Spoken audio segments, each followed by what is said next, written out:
오늘이 여기 산타 퍼레이드가 있는 날인데, 옛날에 보니까 교회를 오다가 교회를 안 오고 거기에 그냥 머물러 보신 분들이 있더라고요. 그냥 차가 지나가고 뭐가 지나가니까 그거 보이라고 교회 안 와버리고 거기에 계신 분들이 계셨는데, 이렇게 와서 함께 예배드리는 것 대단한 일이라고 생각합니다. 하나님께서 특별한 은혜를 우리에게 주실 줄 믿습니다. 제가 오래전 한국을 방문했을 때에 저희 아버님으로부터서 저희 할아버지 돌아가실 때의 상황을 이야기 들은 적이 있습니다. 저희 아버지는 이제 제가 중학교 3학년 때니까 저희 할아버지 돌아가실 때가 저희 아버지 나이로는 39, 38, 만 38 정도의 그때에 저희 할아버지가 돌아가셨습니다. 근데 저희 할아버님께서 남의 빚 보증을 써서 집에 많은 부채를 남겨놓고 논과 밭이 넘어갈 그런 상황이었습니다. 그런데 할아버지 장례식이 끝나고 난 바로 뒤에 주위의 사람들이 찾아와서 집을 팔아라. 이 큰 집을 팔고 적은 집으로 옮겨라. 그리고 논을 팔아서 부채를 갚고 그리고 이자를 줄여라고 하는 이야기들을 하더라는 겁니다. 참 38에 갑자기 가장이 된 그때에 본인은 아버지 말이 그래 너무도 당황했다는 거예요. 그러면서 이 일을 형제들에게, 물론 고모도 있는데 이 이야기를 형제에게도 하지 못했다고 하는 이야기를 하시더라고요. 저는 그때 아무것도 몰랐는데 아버님이 그때 38의 가장이 돼서 살림을 꾸려 나오면서 그 어려움들을 저한테 이야기를 하는 시간이 있었습니다. 저는 오늘 본문 속에서 나타나는 그 상황이 지금 주님은 떠나셨어요. 십자가를 지시고 부활해서 40일 계시다가 영원히 오시지 않는 곳으로 우리 주님은 가셨어요. 그리고 유대인들은 핍박이 갈수록 심해져 가는 거예요. 예수 믿는 사람들을 잡아 감옥에 집어넣고 재산을 몰수하고 때로는 그를 죽이는 이 박해가 심해져 가고, 그리고 그동안 재정을 맡았던 경제를 책임졌던 가룟 유다는 배반했고 그리고 그는 죽었고 참으로 당황스러운 힘든 상황인 것을 우리가 볼 수 있습니다. 그런데 그들은 그 어려운 상황, 힘든 상황 속에서 무엇을 했느냐면 그들은 기도했다라는 것입니다. 당황스러울 때, 힘들 때, 어려울 때 그 공동체는 기도했습니다. 만약 우리가 우리의 삶 속에서, 우리의 가정 속에 어려움이 있다고 한다면, 당황스러운 일이 있다고 한다면 하나님께서는 우리를 기도의 자리, 누구야? 너 기도하라. 누구야? 너 무릎을 꿇으라고 하는 그 자리로 우리를 가기 위해서 하나님께서 우리 주시는 고난으로 우리는 받아들여야 될 줄 믿습니다.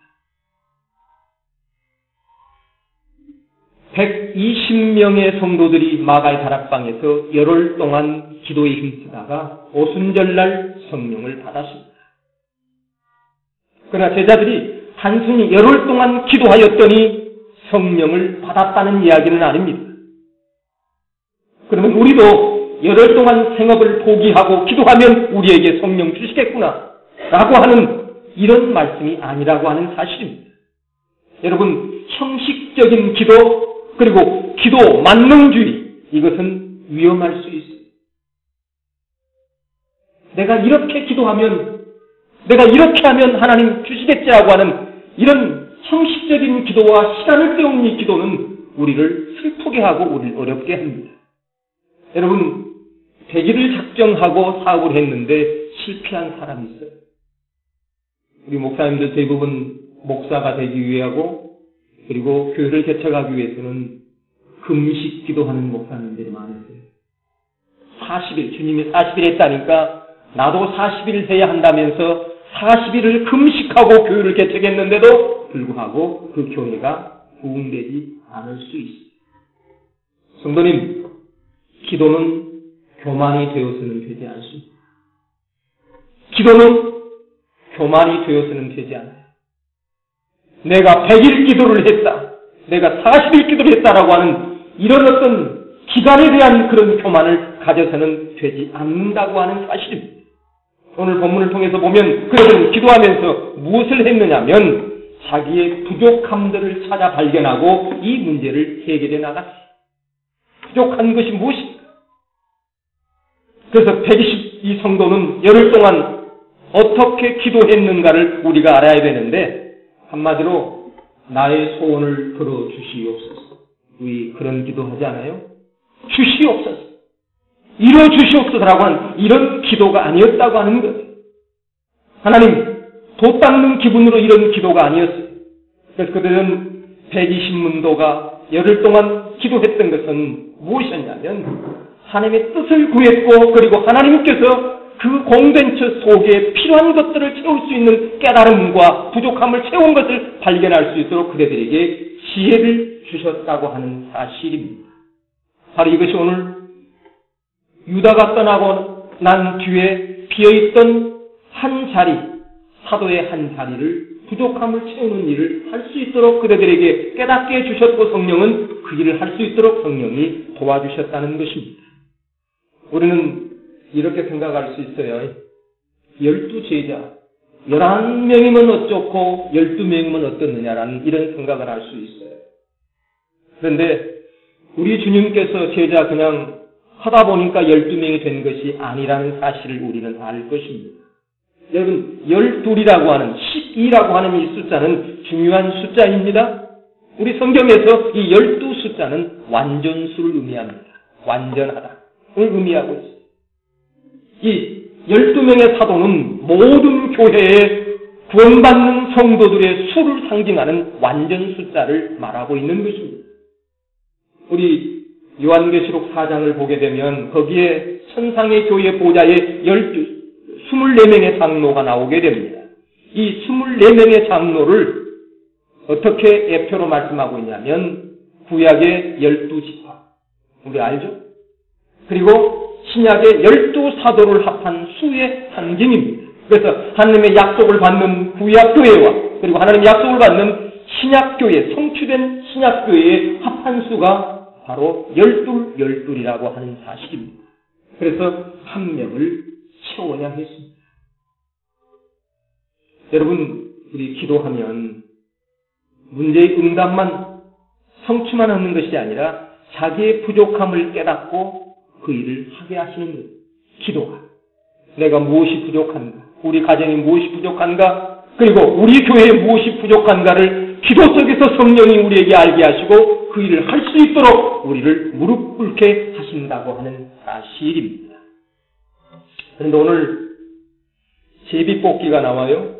우리가 아는 것처럼 구약에는 여러 번의 제비뽑기가 나와서 그 제비뽑기는 정확하게 맞아섰어요. 그 제비뽑기 하는 것은 우리가 쉽게 하기 위해서 제비를 뽑는 것이 아니라 내 뜻을 버리고 하나님의 결정, 하나님의 뜻에 순종하겠다고 하는 이 100%의 순종과 그리고 복종이 거기에 따라져 있는 것이 제비뽑기. 그래서 오늘 120 성도가 한 사람의 사도를 세우기 위해 기도했고 오늘 제비를 뽑습니다. 우리 구약에서 12지파가 가나안 땅을 가게 될 때에 그 가나안 땅을 나누게 될 때에 하나님께서 제비 뽑아 그 땅을 분배했던 것을 우리가 알게 됩니다. 그리고 제사장들의 당번을 세우게 될 때에 제비를 뽑았어요. 오늘은 누가 성전, 누가 할 때에 이 제비를 뽑았어요. 그리고 구약에서는 하나님의 지목된 사람을 찾기 위해서 제비를 뽑게 될 때에 그 제비는 정확하니 그 사람에게 돌아갔던 것을 우리가 알게 됩니다. 그래서 잠언서에 보게 되면 사람이 제비를 뽑으나 그러나 이를 작정하시는 일은, 이를 행하시는 일은 하나님이라고 말씀하고 있습니다. 그래서 우리 한국에서 모 장로교에서는 총회장을 뽑을 때에 제비 뽑기로 뽑아요. 다시 말하면 수백 명 모아놓고 제비를 뽑는 것이 아니라 거기에서 총회장을 할 수 있는 자격 있는 사람을 5명, 4명을 뽑아놔요. 그리고 그 사람을 제비를 뽑아 그 가운데에 한 사람을 세워요. 그 이유는 성경적이라고 따라가는 것도 있지만 제일 큰 문제는 금권 선고를 방지하기 위해서. 여러분, 총회장 출마하는데 1,000만 원 갖고요? 1억 갖고요? 택도 없어요. 교회가 그러니 세상은 어떻게, 그래서 그런 것 때문에 총회장 선거를 제비뽑기로 하는 교단도 있습니다. 자, 그런데 오늘 총회장을 뽑고 감독을 뽑는 것이 아니라 오늘은 누구를 뽑냐면 사도를 뽑습니다. 사도. 그러나 이 제비뽑기가 오늘 제가 성서적이다 아니다를 이야기하는 것이 아니라 오늘 제비뽑기라는 방법보다도 중요한 것은 오늘 그들 삶 속에 역사하시는, 그리고 하나님에 대한 확신과 그리고 성령의 인도함을 받고자 하는 그대들의 갈망이라고 하는 것입니다. 하나님, 내가 결정하는 것이 아니라 하나님께서 이 역사 속에 개입하여 주시옵소서, 하나님께서 길을 보여주시옵소서라고 하나님께 맡기는 이 역사를 오늘 보게 됩니다. 그런데 오늘 이 제비뽑기 오늘 보면서는 좀 그런 생각을 해보았습니다.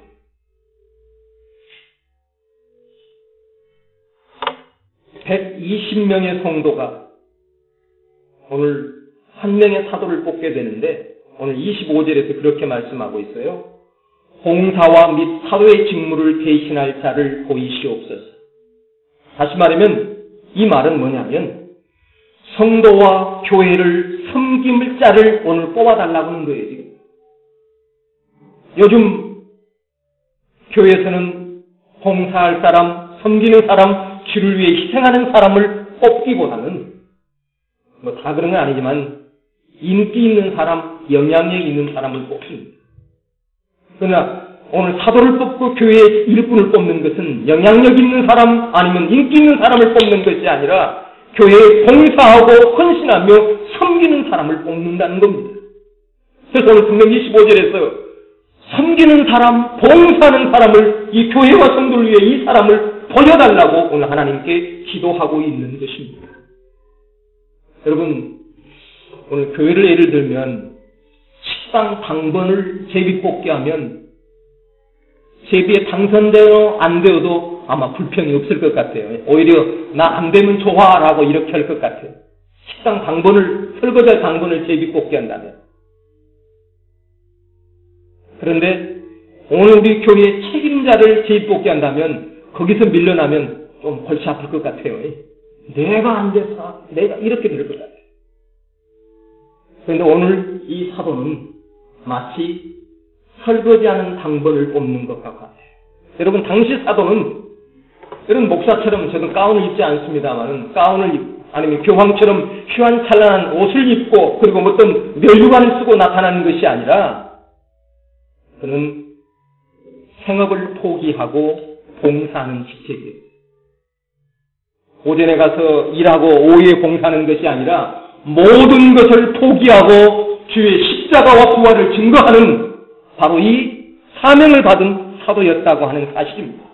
그러니까 영생에 관해서는 좋은 일이지만은 세상적으로는 그 직책을 알아주지 않는 직책이었습니다. 근데 요즘 우리는 교회 직책을 신분 상승으로 생각하는 사람이 있어요. 내가 목사인데, 내가 뭔데 이렇게 생각하는 사람이 있어요. 이것은 주님을 슬프게 하는 것입니다. 교회를 어렵게 하는 것입니다. 그리고 이것은 무엇이냐면 죽음을 각오해야 할 직분이었어요. 사도의 직무 가운데 가장 중요한 것이 뭐였느냐면 예수님의 부활과 십자가를 증거하였는데 이것은 그 당시로서는 죽을 각오를 하고 십자가를 전하고 부활을 증거했어요. 그래서 오늘 12제자의 한 명을 보충하는 것은, 이 사도를 보충하는 것은 달리 말하면 죽을 사람을 뽑는 것입니다. 죽을 사람. 주를 위해 죽고 성도를 위해 죽을 사람을 뽑는 거예요. 당시 예루살렘 유대의 교회 교권자들이 예수의 잔당을 똑같이 예수와 함께 축구하며 그들을 죽이려고 혈안이 되어 있었습니다. 그러나 여기서 제비를 뽑는 것은, 그리고 여기서 떨어지는 것은 불만이 생길 이유가 없었어요. 내가 떨어졌으니, 내가 붙었으니 없었어요. 오늘 우리 교회의 직분 속에는, 교회의 직책 속에는 우리가 이러한 마음을 가져야 될 것입니다. 교회마다 연말 그리고 새해가 되면 많은 직분자를 세우게 됩니다. 근데 교회 직분은 명예나 어떤 권력을 생각해서가 아니라 오늘 섬기는 사람, 먼저 순교하는 사람, 먼저 헌신하는 사람, 먼저 봉사하는 사람을 세우는 것입니다. 바로 이것을 잃어버리면 시험을 들 수밖에 없어요. 그래서 제가 휴스턴에 갔을 때에 휴스턴의 목사님이 우리한테 글을 소개하시더라고요. 자기 교회의 직분자를 뽑는데 자기 교회는 이렇게 뽑았다고 그래요. 먼저 거기는 침례교회니까 안수 집사님이 최고의 항손직입니다. 5명이 이렇게 뽑혀지면 이제 이렇게 하면 거기서 이제 지금 투표를 해야 되는데 이름을 쓰는 것이 아니라 거기에 딱 2가지의 문구가 정해진다는 겁니다. 누구는 휴스턴 서울교회의 안수 집사로 하는 것이 하나님 뜻이라고 당신은 생각하십니다. 또 하나는 누구누구가 이 교회의 안수 집사가 되는 것이 하나님 뜻이 아니라고 생각합니다. 라고 하는 이 2 문구를 성도들에게 기도하고 결정하는 것. 그냥 나눠진 것이 아니라 1주 동안 기도하고 마지막 날 이것을 결정하는 것. 그러니까 인기가 아니고 영향력이 아니라 이 사람이 하나님의 교회에 진짜 헌신하고 봉사할 수 있는 자가 하나님이 세우려고 하는 자인가를 이걸 성도들이 판단하라는 거예요. 기도 가운데. 내가 좋고 내가 마음에 들고가 아니라 이걸 투표하는 것이 아니라 이 사람이 하나님의 교회를 위해서 하나님이 세울 사람인가를 하나님의 뜻을 물어달라는 거예요. 바로 이 사도는 오늘 세우는 사도는 바로 그거였어요. 그런데 오늘 본문의 결과가 나왔어요. 2명이 세워졌는데 하나가 나왔어요. 근데 제비뽑기에서는 오늘 본문을 여러 번 읽었어요. 읽으면서 지금 2 사람의 조건에 대해서 조건이 뭐였냐면 우리 주님께서 세례 요한 때 그리고 주님의 3년의 공생애 그리고 주님의 부활 때까지 함께 주님을 따라냈던 조건에 있던 자가 아마 2명이 있었는가 봐요. 그 조건이 오늘 본문에 충족된 사람이 2명이 있었는데 그 2 사람 가운데 한 사람은 요셉이었고 한 사람은 마띠아였습니다. 그런데 오늘 요셉을 소개할 때는 상당히 휘황찬란하게 소개를 해요. 오늘 하나는 바사바라고도 하고 그 별명은 유스라고도 하고 그리고 요셉이라고 이야기하는 거예요. 그래서 여러분 우리가 성경을 읽어보게 되면 먼저 이름이 등장한다는 이야기는 여러분 연장자 아니면 영향력이 있는 사람이라는 이야기예요. 우리가 사도행전을 읽어보게 되면 처음에 바나바와 바울이 이렇게 나와요. 항시.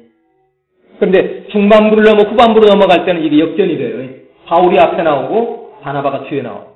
바로 그것은 선교의 주도권이 어디로 넘어갔냐면 바울에게 넘어갔다는 이야기예요. 그러면 오늘 먼저 등장한 사람이 이제 누구냐면 요셉이에요. 그리고 그 오늘 요셉이라고 하는 유스라는 말은 로마식인데 정의, 올바른, 의로운 뜻을 갖고 있어요. 그러니까 당시 사람들로는 아마 유명했던 사람인 것 같아요. 요셉이. 그리고 마띠아는 소개가 없어요. 딱 이름만 나와요. 마띠아. 아마 이게 농사 짓는 사람인지 포도 농사를 짓는 사람인지 아니면 고기를 잡는 사람인지 모르지만 딱 저스 이름만 나와요. 그리고 오늘 제비를 뽑아요. 그런데 거창하게 소개했던 요셉이 되는 것이 아니라 누가 됐냐면 마띠아가 됩니다. 마띠아. 아마 제가 오늘 21세기에 오늘 우리들 교회에 이런 일이 있다고 한다면 아마 시험거리가 될 것 같아요. 유명한 사람이 안 되고 무명의 사람이 뽑게 될 때에 시험거리가 될 것 같아요. 그런데 사도행전을 보게 되면 시험거리가 나와요. 우리 헬라파 유대인과 히브리파 유대인들이 문제가 생길 때 이것이 시험이 됐던 것이 나오게 되고 아나니아와 삽비라 문제가 등장하는 것을 보면 초대교회 시험거리가 다 등록이 되어 있어요. 다 기록이 되어 있어요. 그런데 오늘 이 본문에는 요셉이 시험 들었다는 이야기가 없어요. 또 120문도가 내가 밀었던 사람이 안 돼가지고 시험 들었다는 이야기가 없는 거예요. 우리 그렇잖아요. 내가 밀었는데 안 됐다고. 내가 했는데 안 됐다고. 그런데 오늘 성경에는 이 말이 있어요. 왜? 이 일은 하나님이 하신 일, 마띠아가 되든 요셉이 되든 하나님이 하는 일로 받아들였기 때문입니다. 받아들였어요. 그러기에 그 초대교회는 시험 들 일이 없었어요. 주님이 결정하셨다고 믿었고, 그리고 사도가 된 것은 명예나 권세를 얻는 것이 아니라 순교자의 반열에, 헌신과 봉사의 반열에 함께 동참했다고 하는 사실 때문에 말입니다. 아마 그런 것처럼 이 마띠아는 사도 직분을 감당하면서 전설이 두 가지가 있어요. 하나는 유대의 순회 선교사로, 그러니까 전도자로, 설교자로 하다가 돌에 맞아 죽었다. 또 하나는 에디오피아에 가서 복음을 전하다 순교하여 죽었다라고 이렇게 두 가지의 전설이 전해지고 있습니다. 그런데 오늘 저는 마지막에 우리 성경을 좀 펴주시기 바랍니다. 결론을 여기서 내밀려고 합니다. 자, 우리 20절을 한번 우리 함께 읽고 우리 말씀을 마치려고 합니다. 20절입니다. 우리 함께 읽을까요? 20절 시작. 시편에 기록하였으되 그의 거처로 황폐케 하시며 거기 거하는 자가 없게 하소서 하였고 또 일렀으되 그 직분을 타인이 취하게 하소서 하였도다. 아멘. 자, 오늘 이 내용은 120문도가 함께 기도하는 가운데에 오늘 가룟 유다의 죽음을 성경적으로 해석하는 내용입니다. 저는 오늘 이 본문이 베드로가 성경적인 해석을 내리지 못했다고 한다면 많은 사람들이 마음의 의문과 시험에 들 수 있어요. 어떻게 주님을 3년 동안 따라다니던 제자가 주님을 팔 수 있느냐, 비방할 수 있느냐, 어쩔 수 있느냐 하면서 많은 시험거리를 만들어낼 수 있어요. 그런데 오늘 하나님께서 기도하는 가운데 베드로를 통하여 이 문제를 성경적으로 오늘 결론을 내는 것을 오늘 보게 됩니다. 그가 어디로 가야 될까? 그는 황폐한 장소로 가야 될 것을 오늘 구약에 나타난 시편 69편 25편을 들어서 그는 그 길로 가야 된다. 오늘 시편 69편은 메시아의 순환과 메시아의 순환을 가하는 원수들에게 관한 것을 오늘 인용한 말씀입니다. 하지만 메시아를 이렇게 어렵게 하면 너희들은 오늘 그 삶이 황폐게 된다라는 이 말씀이에요. 오늘 베드로는 이 말씀을 인용하여 가룟 유다는 그 길로 갈 수밖에 없다. 그리고 그 직분을 오늘 한 사람을 뽑게 되는데 이 직분을 타인에게 취하라고 하는 이야기는 시편 109편에 나온 말씀을 인용합니다. 그래 우리가 한 사람을 선별하게 되는데 뽑게 되는데 이것은 성경에 그가 떠났던 자리를 보충하라고 하는 말씀으로 오늘 받아들이면서 오늘 재입뽑기를 한 것입니다. 이 해석이 있었기에 아무도 반론이 없었어요. 저는 오늘 이것을 사도를 뽑는 된 것이 아니라 저는 오늘 이것을 우리의 삶에 좀 적용하기를 원합니다. 우리의 삶 속에는 사건이 있어요. 만남도 있고 실패도 있고 여러 가지 사건이 있어요. 질병도 있고 이별도 있고. 그런데 여러분 이것이 성경적인 해석이 없을 때 우리는 두렵고 항시 혼란스러워요. 성도님, 왜 내가 캐나다에 살아가야 되는가? 여러분 성경적인 해석이 없으면 조금 어려우면 미국으로 갈까? 조금 어려우면 다시 한국으로 컴백할까? 왔다 갔다 해요. 그러나 내 삶에 내 사건에 성경적인 해석이 있습니다. 하나님이 나를 예수를 만나기 위해 이곳에 보냈다. 내가 어렵고 힘들지만 그러나 이곳에서 하나님의 복음을 전하고 그리고 내 삶 속에 하나님을 이렇게 사랑하고 이렇게 역사가 있어서 나를 보냈다고 하는 이 성경적인 해석이 있게 된다고 한다면 우리 넉넉히 이길 수 있어요. 두렵지 않아요. 여러분 이제 좀 또 크리스마스도 돌아오고 또 명절이 돌아오면 고향 생각나요. 고향 앞산 앞에 개울 뒤에 뒷동산 옛날에 친구들과 놀았던 이런 것들이 생각이 나요. 우리가 이민의 삶 속에 외로움이 있고 문화적인 충격도 많이 있고 힘들어요. 이민의 삶은 항시 무거운 짐을 지고 있기에 아마 제 생각은 그래요. 쉬어도 쉬운 것 같지 않은 것 같아요. 하루를 쉬면 좀 이렇게 피로가 풀려야 되는데 아마 그게 우리 고향하고는 다른 것 같아요. 뭐가 또 짊어진 게 있어서 그런지 모르지만은 여러분 이곳의 삶이 내가 이곳에 살아가는 것이 나의 사건이 나의 이별이 나의 아픔이 여러분 성경적인 해석이 있어요.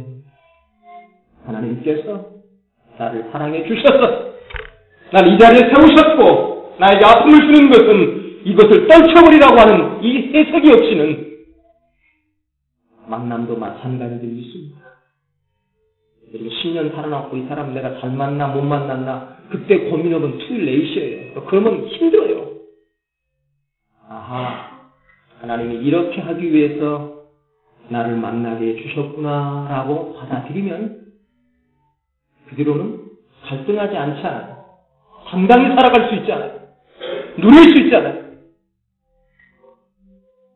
결혼했고 10년 뒤에도 옛날에 연애했던 미스터 김만 생각하고 그리 갈 걸 이 고민하면 그것만 고민된 게 아니라 삶 자체가 뒤집박지고 돼버리는 거예요. 그거요. 맞다! 이렇게 하기 위해서 하나님께서 나를 보냈고 만났다고 하는 이 확신을 붙잡게 될 때에 여러분 당당하게 살아갈 수 있어요. 당당하게. 오늘 저는 여기서 결론을 내리고 싶어요. 오늘 우리 이민의 삶 여러 가지 어려움이 있지만 그러나 이것이 하나님께서 나를 향한 하나님의 뜻이며 성경적인 해석으로 왜 영어를 공부해야 되는가 또 그것도 골치 아프게 생각 말고 왜 내가 한국 사람이 영어 공부해야 되고 이렇게 반문한 사람도 있습니다마는 이것도 하나님의 뜻이다 라고 믿으면 받아들이면 아마 문제가 아름답게 해결될 수 있습니다. 오늘 우리 삶 속에서의 사건을 성경적인 해석을 내리고 그 앞에 아멘할 수 있는 귀한 모습을 걸어갈 수 있는 심령기 되길 주의 이름으로 축복합니다. 전능하신 아버지 하나님 감사와 찬양과 영광을 올립니다. 오늘 초대교회 교회가 생성되는 과정 속에 나타난 사건을 통하여 우리에게 말씀하여 주십니다. 120문도가 함께 기도하는 가운데 그들은 부족함을 채워갔고 그리고 성령께서 알게 하시고 채우게 하신 과정 속에 일어난 모든 일들을 자기가 손으로 제비를 뽑았으나 일어나 결정된 것은 하나님의 사건으로 받아들이게 하십니다. 또 하나님 모든 사건을 성경적인 해석을 내리는 것을 보게 됩니다. 아버지 하나님 오늘 우리의 삶 안에서도 이러한 성경적인 해석이 있게 하여 주시옵소서. 예수님의 이름으로 기도합니다. 이 시간 우리 준비한 내용을 드리면서 나의 입술의 모든 말과 우리 함께 찬양 준비한 내용을 드리겠습니다.